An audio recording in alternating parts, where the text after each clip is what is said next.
16-aprel sanasida ijtimoiy tarmoqda bizni faol kuzatayotgan obunachilarimiz o'tgan yil ekilgan Real Tego degan gilosimiz rang olishni boshladi. Mana do'stlar, o'zimizni bahor mesli navdan ertaki mana ko'p do'stlar hosildorligini bitta shaxta mana shuncha meva.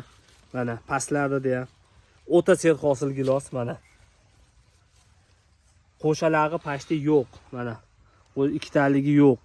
Bundan qo'rqmasdan boqilishni tavsiya qilaman. O'tgan yil ona bog'larini borib ko'rganman. Qo'shalari bitta-ikkita bo'ladi, o'shundan yirik qo'shalari bo'ladi.